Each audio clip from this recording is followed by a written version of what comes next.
안녕하세요. 저는 올해 73, 시골에서 혼자 사는 주부입니다. 제겐 하나뿐인 자랑스러운 아들이 있습니다. 어릴 때부터 속 한번 썩인 적 없는 그야말로 착하고 순한 놈이죠. 저는 그 아이 하나만 보고 평생을 살았습니다. 남편이 일찍 떠난 뒤로 밭일하고 식당 허드렛일 하며 학비 대주고 서울로 대학 보내고 장가 갈 때까지 뒷바라지 했죠. 아들은 서울에서 직장을 잡고 회사에서 만난 여자와 결혼했습니다. 며느리는 겉보기엔 참 반듯하고 싹싹한 아이였습니다. 처음 인사하러 내려왔을 때도 예의를 차리는 듯 보였어요. 그런데 결혼하고 1년쯤 지나자 아들이 연락을 해왔습니다. 엄마, 우리 집 근처로 이사했거든. 와이프가 요즘 몸도 안 좋고 내가 일하느라 집이 엉망이야. 며칠만 와서 좀 도와줄 수 있어? 전 너무 반가웠습니다. 아들이 날 찾았다는 것만으로도 가슴이 벅차올랐어요. 그렇게 반찬 한가득 김치며 국거리며 싸들고 다음 날 첫 차 타고 서울로 향했습니다. 그런데 그날 며느리의 얼굴에서 전 이상한 낌새를 느끼고 말았습니다. 현관문을 열어준 건 아들이었습니다. 반갑게 웃으며 제 손에서 짐을 받아들고는 집 안으로 이끌었죠. 그런데 뒤따라 나온 며느리는 순간 얼굴이 굳더니 억지로 미소를 짓는 듯 했습니다. 어머님, 오셨어요? 먼 길 오시느라 고생 많으셨어요. 말은 그렇게 했지만 눈은 웃지 않고 있었습니다. 인사 한마디에도 온기가 전혀 없었습니다. 그 후 며칠 동안 저는 묵묵히 집안일을 했습니다. 아들은 아침 일찍 출근했고 며느리는 오후쯤 느긋하게 일어나 집안을 어슬렁댔죠. 어머님, 된장국은 된장 이거 쓰시면 안 돼요. 저는 무조건 저염만 먹거든요. 김치는 감사한데요. 저희는 배추김치 말고 총각김치 좋아해요. 그 말투 하나하나에 묘하게 사람을 내려보는 기색이 묻어 있었습니다. 며느리는 틈만 나면 휴대폰을 붙들고 있었습니다. 침대에 앉아서, 거실 소파에 앉아서, 심지어는 화장실까지. 그리고 통화 중일 땐 꼭 방문을 잠그고 있더군요. 처음엔 대수롭지 않게 넘겼습니다. 요즘 사람들 다 저렇지 싶었으니까요. 그런데 어느 날 아들이 회사에서 늦는다고 연락 온 그날 밤 며느리는 방에서 몰래 화장을 하고 있었습니다. 립스틱을 바르고 머리를 말리고 향수를 뿌리더니 갑자기 옷을 갈아입고 현관을 나섰습니다. 전 깜짝 놀라 어디 가니? 이 시간에? 물었습니다. 그녀는 대충 웃으며 말했죠. 아는 언니 만나러 잠깐 나가요. 어머님, 일찍 주무세요. 그 순간 제 속에서 뭔가 스산하게 일렁였습니다. 아니야, 이상하다. 이건 누굴 만나러 가는 얼굴이 아니야. 전 본능적으로 슬리퍼를 신고 그녀를 몰래 따라 나섰습니다. 그리고 그날 서울 강남의 한 골목에서 제 며느리가 낯선 남자 품에 안기는 모습을 보고야 말았습니다. 그 남자, 바로 아들이 예전에 회사 선배예요. 사람 좋아요라며 내게도 인사를 시켰던 형민이었습니다. 그 순간 숨이 턱 막히는 줄 알았습니다. 2년이 내 아들 몰래. 하지만 저는 그 자리에서 아무것도 하지 않았습니다. 복수를 한다면 이왕이면 확실하게 둘 다 끝장나게 해야 하니까요. 그날 밤 집으로 돌아와 잠든 척을 하며 누워 있었지만 눈은 뜨겁게 타올랐습니다. 머릿속에선 며느리 얼굴이 계속 떠올랐습니다. 그리고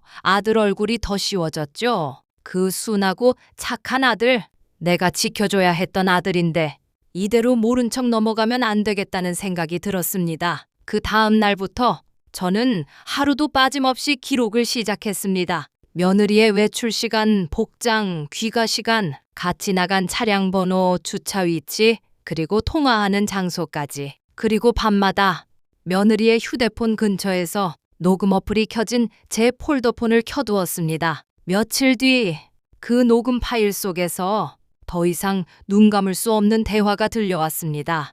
형민 오빠, 오늘도 그 인간 얼굴 보느라 죽는 줄 알았어.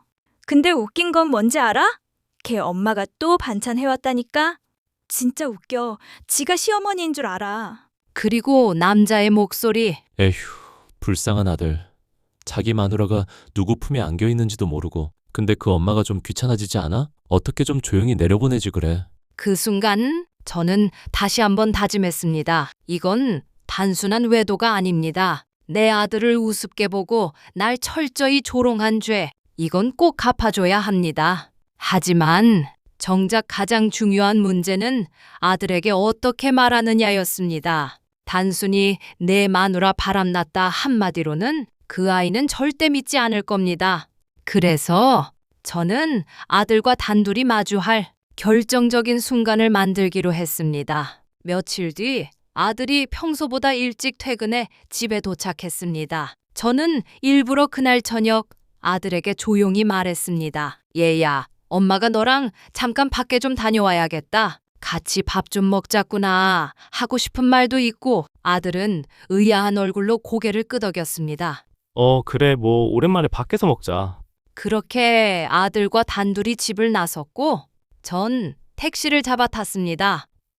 어디 가는 거야, 엄마? 좀 가면 알아. 택시는 곧 강남의 조용한 뒷골목에 멈췄습니다. 제가 미리 확인해뒀던 레스토랑 근처였죠. 거긴 며느리와 그 남자, 형민이 자주 가던 단골이었습니다. 저는 조용히 아들의 팔을 잡고 식당 창문이 잘 보이는 골목 모서리로 이끌었습니다. 거기 봐라, 저 창가 자리. 아들은 눈을 가늘게 뜨고 그 안을 바라봤습니다. 그 순간 형민이 며느리의 손을 잡고 웃으며 얘기하는 모습이 창밖으로 보였습니다. 둘은 마치 연인처럼 자연스러웠고 와인잔을 부딪히며 장난을 주고받고 있었습니다.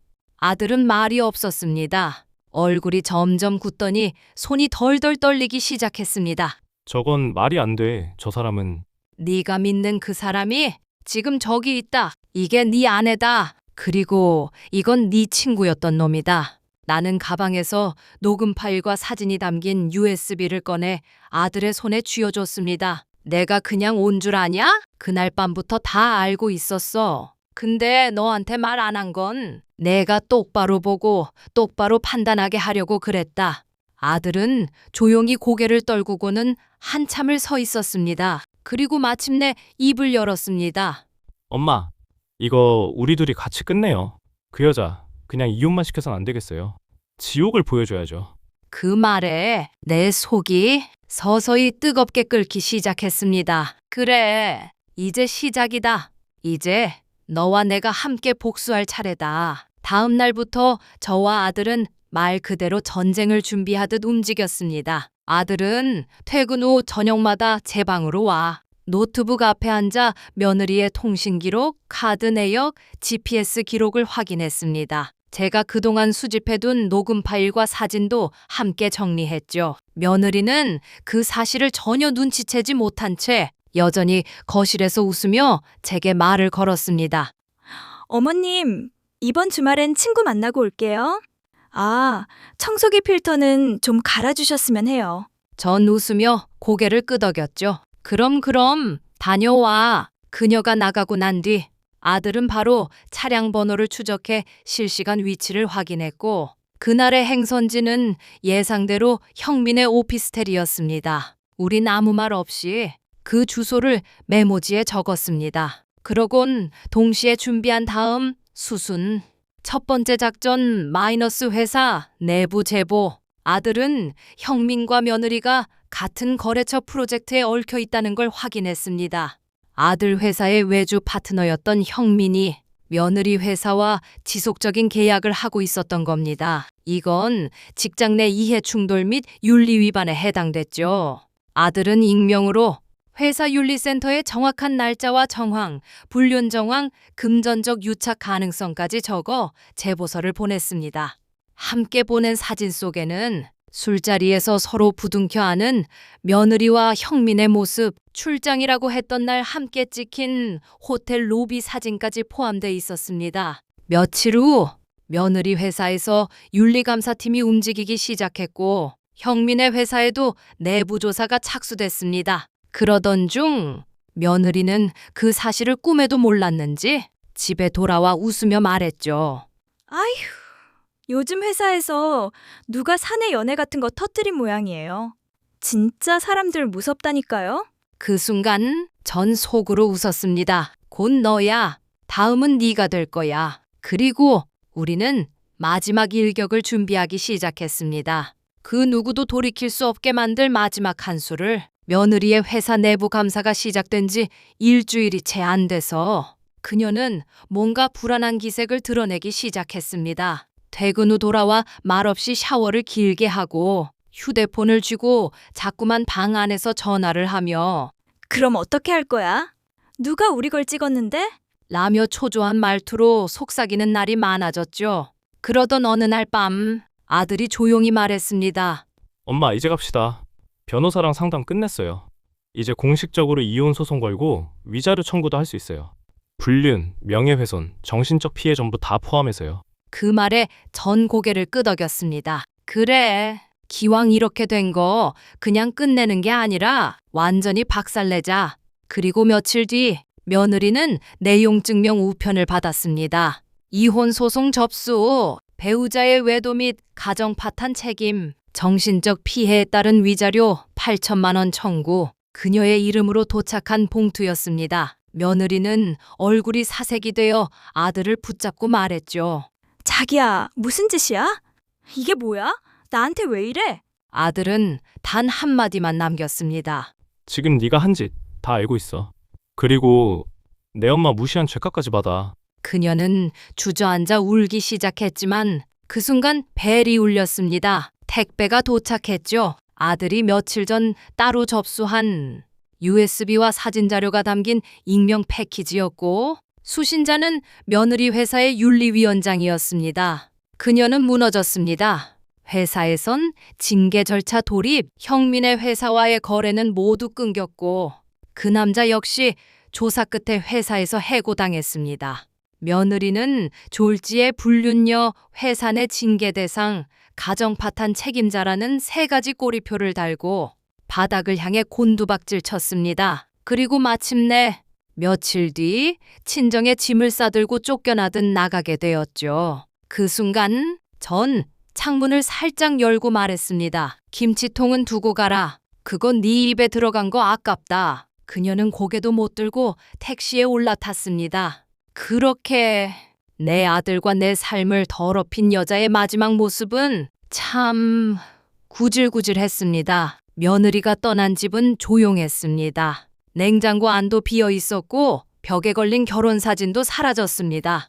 마치 처음부터 이 집에 없던 사람처럼 그녀의 흔적은 빠르게 사라졌습니다. 아들은 한동안 말 수가 없었습니다. 출근도 연차를 내고 멍하니 집에 앉아 있는 날이 많았죠. 하지만 저는 아무 말도 하지 않았습니다. 단지 따뜻한 국을 끓이고 김이 모락모락 나는 밥을 매일 정성껏 지어 올려놓을 뿐이었어요.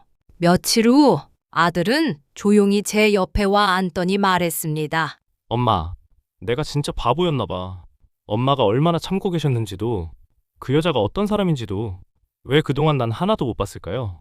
그 말을 듣는 순간 나는 괜히 눈물이 나올 것 같아 수저통을 정리하는 척 고개를 돌렸습니다. 사람은 자기가 다치기 전까진 모르는 거야. 넌 이제라도 봤잖니? 아들은 며칠 후 회사를 그만두겠다고 말했습니다.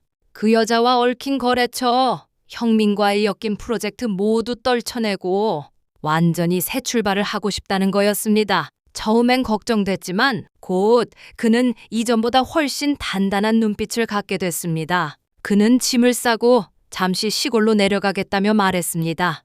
엄마 옆에서 밭 좀 갈고 김치도 담그고 싶어요.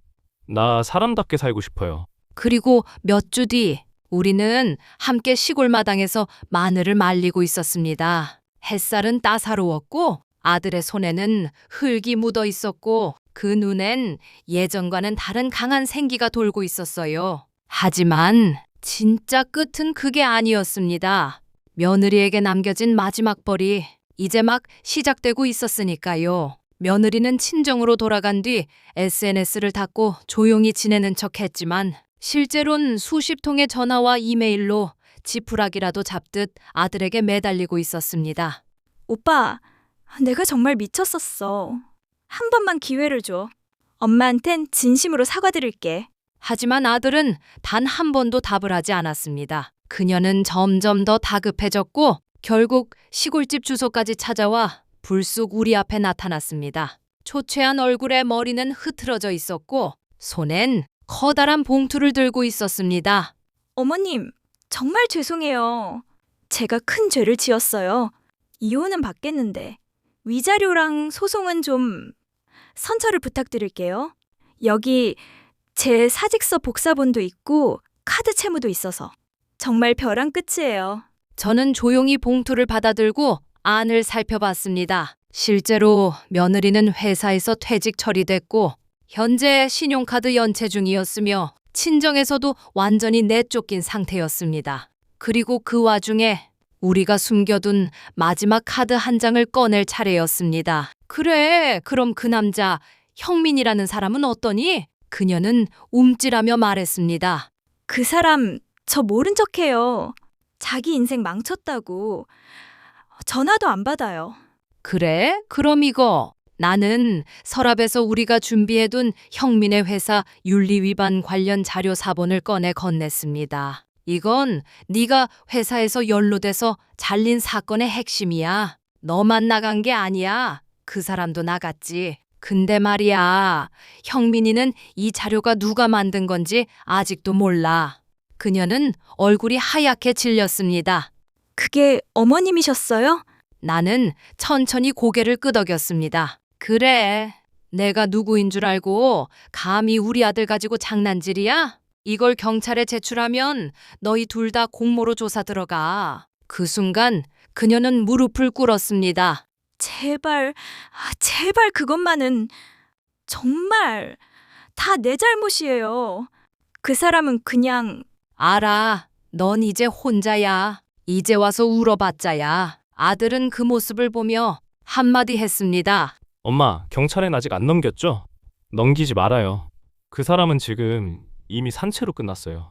며느리는 무릎 꿇은 채 햇빛도 들지 않는 마당 한가운데서 눈물도 없이 멍한 얼굴로 주저앉아 있었습니다. 그날이 그녀 인생에서 가장 길고 가장 끔찍한 날이었을 겁니다. 며느리가 무릎 꿇은 채 떠난 그날 이후 우리 집엔 다시 평화가 찾아왔습니다. 매일 밭에 나가고 된장찌개에 아들과 밥을 나누는 평범하지만 따뜻한 일상이었죠. 아들은 서울을 완전히 정리하고 고향 근처에서 작은 농기계 부품 사업을 시작했습니다. 손에 기름때 묻히며 땀 흘리는 삶이었지만 그 눈빛은 누구보다 맑고 단단해졌습니다.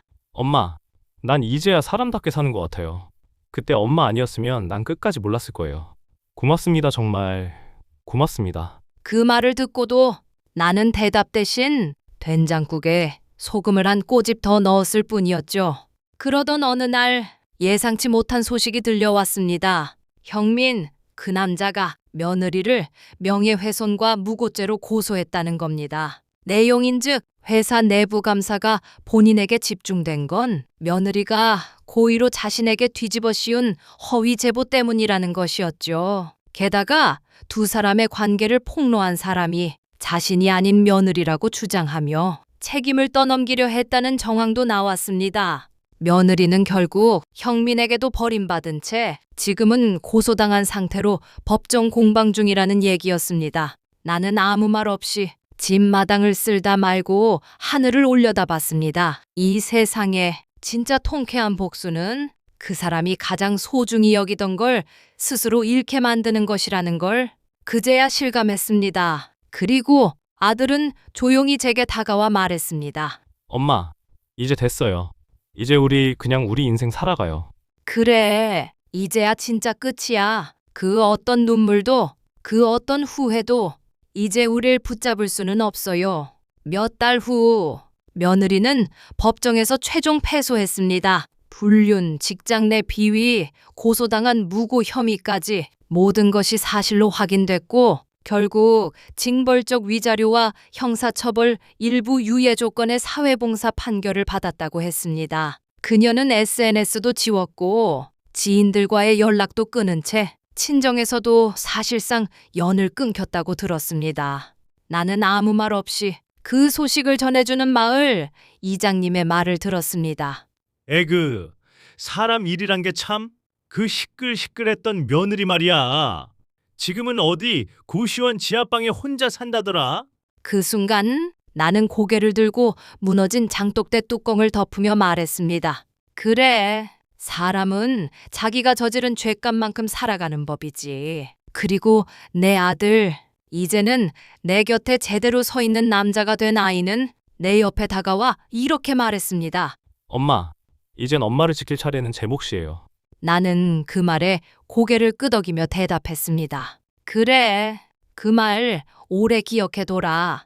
엄마도 이제는 너 하나만 믿고 산다. 햇살이 비추는 마당 위로 바람이 불었고 고추며 마늘 줄기가 흔들렸습니다. 복수는 끝났고 남은 건 더는 당하지 않겠다는 다짐으로 다시 시작된 인생이었습니다. 지금도 내 눈앞에 그 며느리가 짐 끌고 비틀거리던 뒷모습이 떠오릅니다. 하지만 그건 이제 내 과거일 뿐입니다. 그 사람은 남을 무시하고 조롱하고 이용하던 그 값으로 모든 걸 스스로 무너뜨렸습니다. 진짜 지옥은 우리가 만든 게 아닙니다. 스스로 들어간 그 선택이었죠. 이것이 내가 겪은 통쾌한 실화입니다.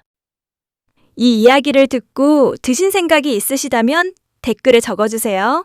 구독과 좋아요는 영상 제작에 큰 힘이 됩니다.